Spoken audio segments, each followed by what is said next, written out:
Good morning, children. Now we are on to the lesson The World After World War II, second part. In this, we are going to see the Cuban Revolution, Arab Israeli War, Suez Canal Crisis, Israel Offensive, UN Intervention, Vietnam War, European Union, and the fall of Berlin Wall. Initialized with the Cuban Revolution, we are going to see about the Central America.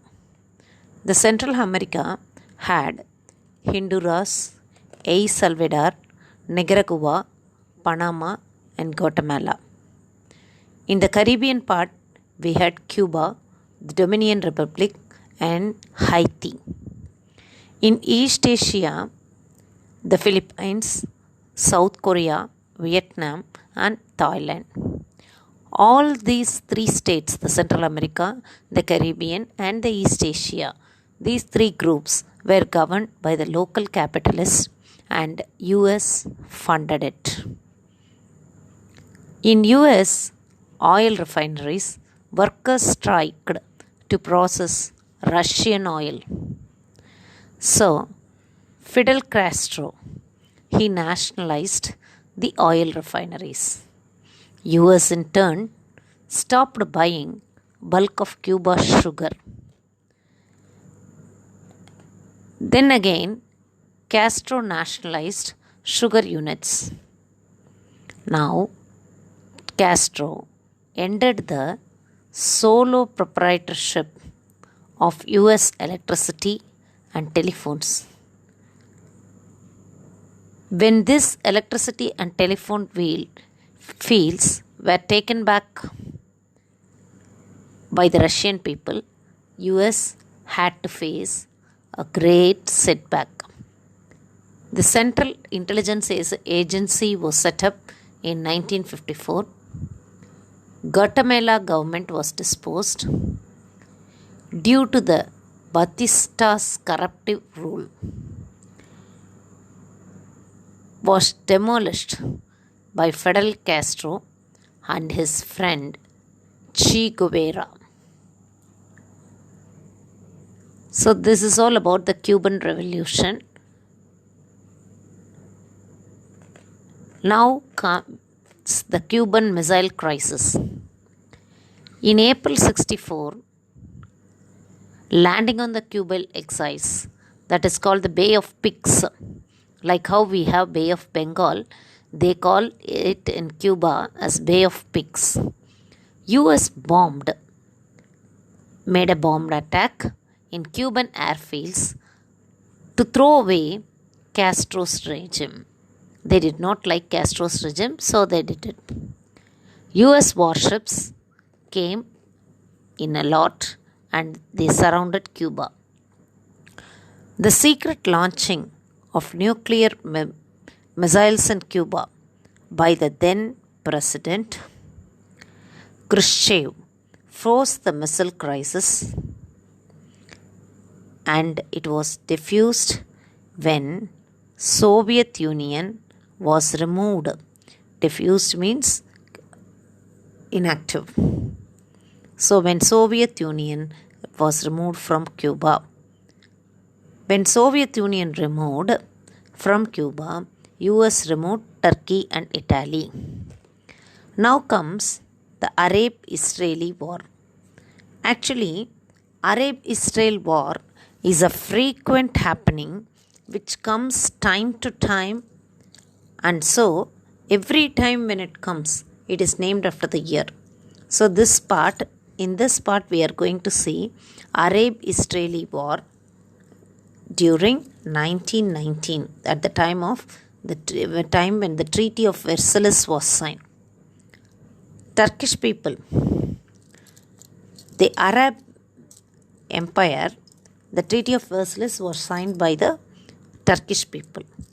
So, it bothered many of the Arabs and they received many rules. Many reforms came in the Treaty of Versailles, but it was a great disappointment to the Arab people because they expected independence, but they did not get it. But the British people promised the Zionists for Arab lands. So British people assured that the Zionists would get Arab lands. This raised the agony of the Arabs. They hated the Zionist settlers. So in October 1945, Jewish underground organization under Irgum Zwei Leumi, it was also termed as the Zionist paramilitary organization and Stern Gang, Zionist terrorist organization. So what did they do? They began to launch terror attacks. The British were forced to hand over the issue to UN. British could not manage this, and this issue was submitted to United States. United States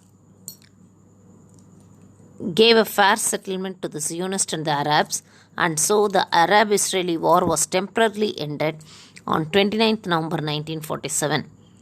Palestine became a Jewish state and the other half became the Arab state. Israelis had to face Arab attacks and Arabs had to face Israelis attacks. Negev, Egypt became the Palestinian frontier. Gaza Strip became the Palestinian territory. And many more temporary boundaries, the so-called frontiers, were also set up. Israel people named it as the War of Independence, but Arabians named it as catastrophe. Catastrophe is a great disaster. It is a great defeat. So Arabs took it as a great defeat. When US intervened, Israel became a powerful state. Next comes the Zionist movement. Palestine was actually the home of Jews. In 1900, very few thousand Jews were there. Actually, what happened is around 15 million of Jews went here and there in North and South America, and this transfer of people from one native land to other places wherever their living is comfortable is called diaspora. But these Jews, they were troubled by the people of Russia, France and Germany. In 1896, Theodor Herzl published a magazine called The Jewish State. Inspired by that, in 1897, the World Zionist Organization was found. Next comes the Arab nationalism. The Arab nationalism was growing in Syria and Iraq, deep in Egypt. In March 1945, CRO formed an Arab League. The founder members of this Arab nationalism were Egypt, Syria, Iraq, Lebanon, Saudi Arabia, Jordan and Yemen. Now comes the Suez Canal crisis. In 1956, Colonel Nasser of Egypt nationalized the Suez Canal, which undermined the British interest. That means British were not happy. When diplomacy failed, Britain and France decided to force. So there was no bounded rules kept up. So they wanted to go for force. Israel used the opportunity to open the Gulf of Aqaba to Israeli shipping. So they wanted to open the Gulf of Aqaba. Then Israeli canal forces invaded Egypt. British troops wanted to occupy the canal zone to protect the canal. At least British troops thought that the Suez Canal is not here, so they wanted to open the canal zone. When Egypt refused, what happened? Britain and France started bombing Egyptian airfields and also the Suez Canal area. But this was ultimately protested by one and all of the world countries, and this Suez Canal crisis came to an end in 6th November 1956.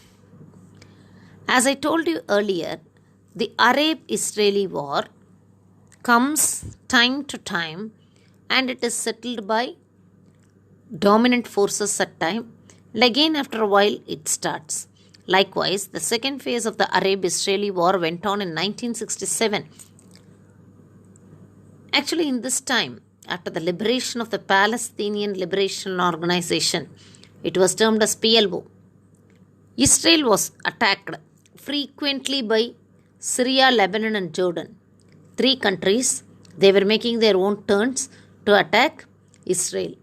Israel's air battle with Syria in April 1967 ended in shooting down 6 Syrian MiG fighter jets. So, Israel had a very tough time. Now, we will see what is the Palestine Liberation Organization. It is an umbrella of political organization to unite all the world Palestinians. Actually, it was formed in 1964 to operate clandestine resistance in June 1967. From 1960 to 1980, guerrilla war went on, and in 1990, they offered for peace negotiation. Yasser Arafat was the leader of the Palestinian Liberation Organization. Israel's offensive. Israel staged airstrike in bare lands that destroyed 90% of Egyptian air force. Then Israel captured Gaza Strip, Sinai Peninsula. On July 7, Israel forces drove away the Jordanian forces. US intervened and ordered for ceasefire. They forced Israel to stop firing. So Israel launched on Golan Heights. Syria accepted. Syria wanted to stop the war by the time. So when US forced, it accepted on June 10th. And 1 million Palestinians occupied territories under Israel rule. Now Yasser Arafat in 1969 became the chairman of the Palestinian Liberation Organization. He lasted until 2004. He was the commander-in-chief of the Palestine. He guided the Arab guerrilla forces. His strict appearance raised world awareness of the Palestine cause. He was elected as the first president of the state of Palestine in 1989. Now comes the third phase of the Arab-Israeli war in 1973. Egypt and Syrian presidents Anwar Sadat and Hafez al-Assad signed secret agreement to unite their armies. US succeeded in controlling wars. Anyhow, there was a civil war in Lebanon, Iran and Iraq war in 1980s, Israel captured Lebanon in 1982, and US led war against Iran in 1991. Now comes the Vietnam War. After the Second World War, Viet Minh formed a government in Hanoi. Indochina became involved in the Cold War. When Viet Minh was helped by the Chinese communists, the French troops were defeated. So, South Vietnam was ruled by Ngo Dinh Diem. In 1962, When they became unstrong, US helped them. After a while, US bombed both in the north and the south. They also used bacteriological weapons. That is now what we call as biowars. So, 5 spreading napalm and Agent Orange bombs were used. To oppose this war, there occurred a youth protest. So, anti-Vietnam protest locked the buildings in US. People, those who suffered from the Vietnam War, were very much disappointed, and they went and blocked the big buildings which were available in US. So, thus the Vietnam War, to give voice, to raise voice against the Vietnam War, millions of people all over the world came together to stop the war of Vietnam, and at last it came to an end.